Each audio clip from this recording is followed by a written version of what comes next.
What's up, Niners faithful, coming off draft day? Exciting day. I'm Juju Talk Sports.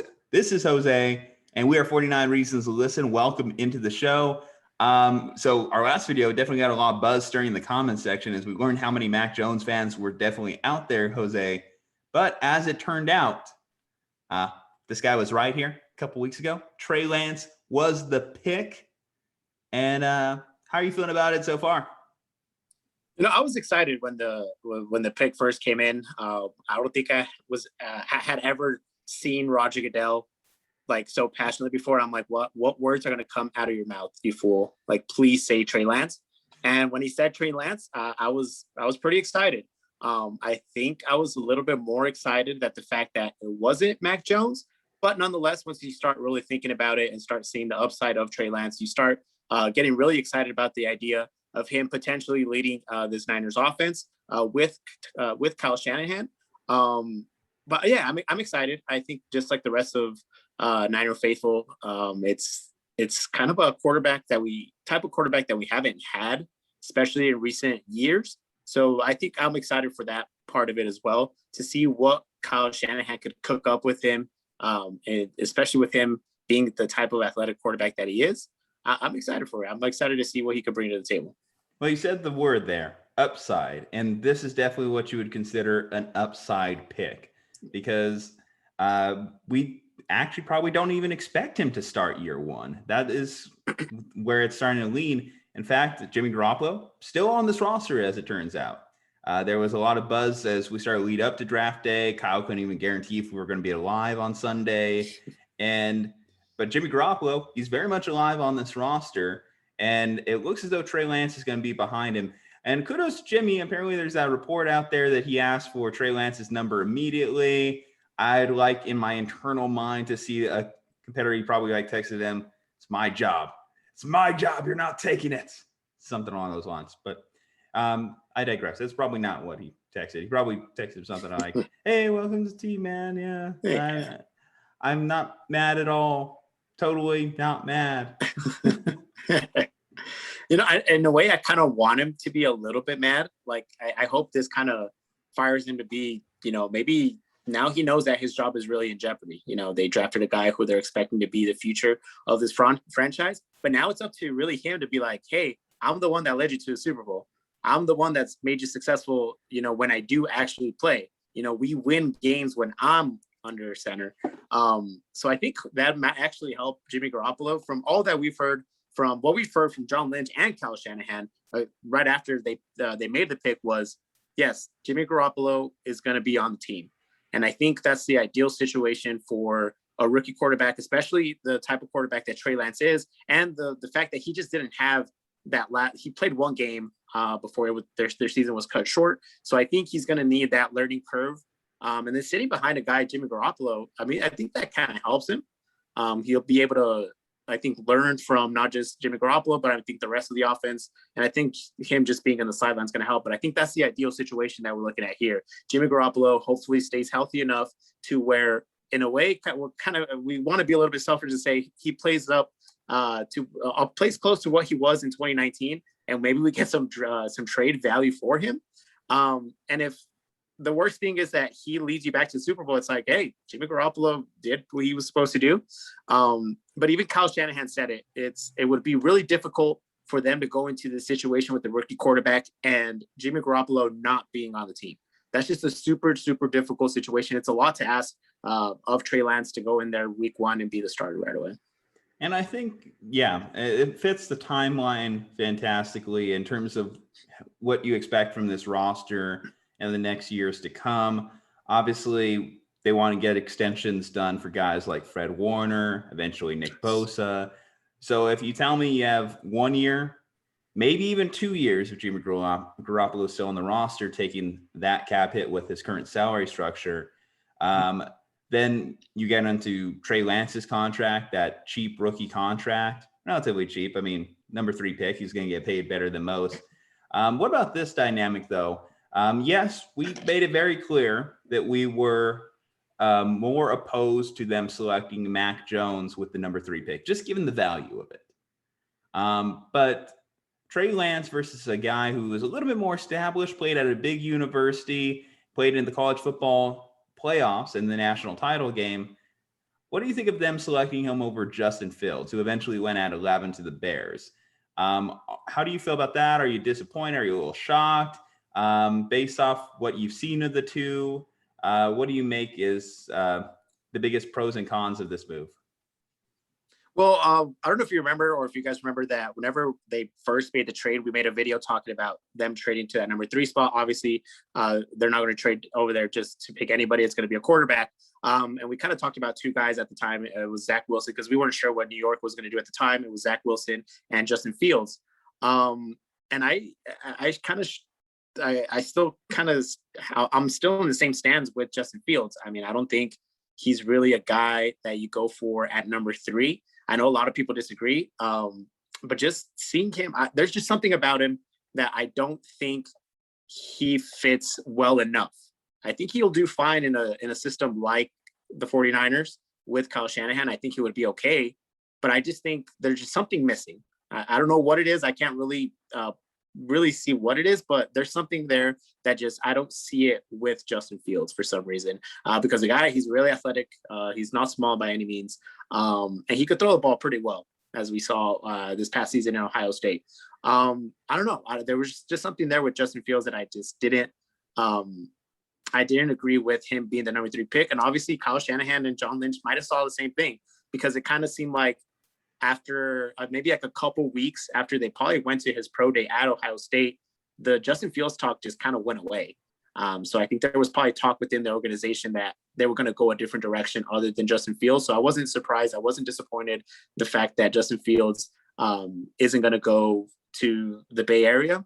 I am a little bit worried about him and his future football career now that he's going to Chicago, but maybe he'll do well in that quarterback graveyard that they have over there. But I'm not disappointed that we didn't end up with Justin Fields. Yeah, this is probably the first time in a while that Bears fans are actually excited about when their high-end draft picks at the quarterback position, most specifically, even in the Mitch Trubisky draft.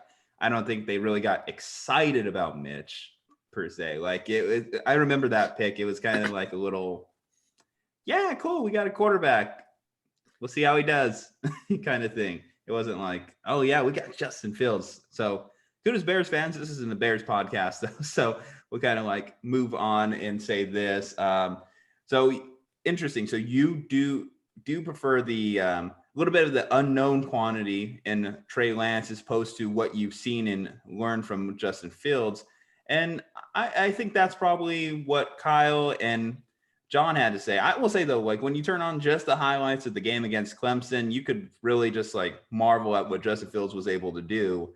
Whereas for, Trey Lance tape, you have to really dig for it. This guy didn't even play a season last year. He played a game, and you would argue it's probably his worst game he ever played in his collegiate career as well. But I guess I give him a little bit of a pass on that one, because I remember that game was kind of just thrown together as a way of just kind of making sure, because obviously the FCS wasn't even going to have a season. They ended up pushing in the spring. That was in the heart of Corona talk, where everyone's like, oh, we shouldn't even have sports at all. Everything should be canceled. No fun for anyone. That's when things were a little bit more heated on the Corona subject. I mean, it's still obviously been a big subject now. So yeah, I mean, I guess I'm more impressed with the guy of Trey Lance, and I'm starting to like really love that. I kind of just wonder when Kyle and John knew their decision. I wonder if it was a question of peer pressure. Does peer pressure work? Because there's no way that you could not hear what everyone else was saying about Mac Jones. Fans, media people, other coaches. No, not a lot of people were very kind when they found out that Mac Jones was going to be the guy at 3.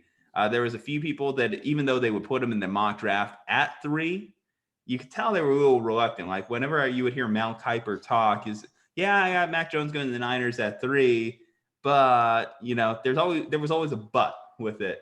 So what do you think? What do you think of the effect on peer pressure in this decision? Do you think it had any bearing?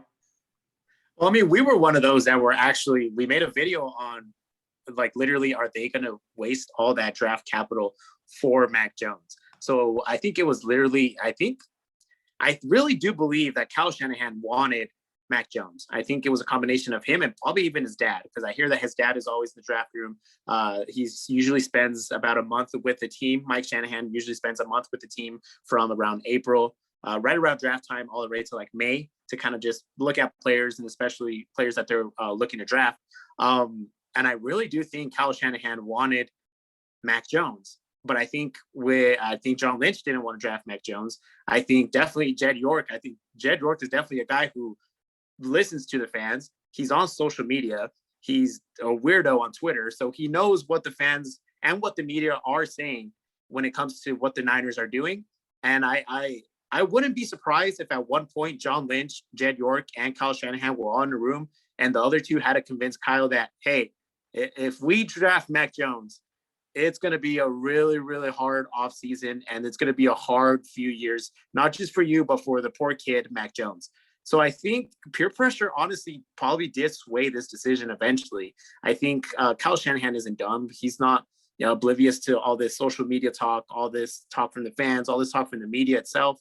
He knew that if he did draft Mac Jones, it was not going to end well, and especially not for Mac Jones. I think that just would have been way too much pressure on Mac Jones himself. That would have been a lot of pressure on Kyle Shanahan. So they did the safest thing. They got the guy that everybody would agree on.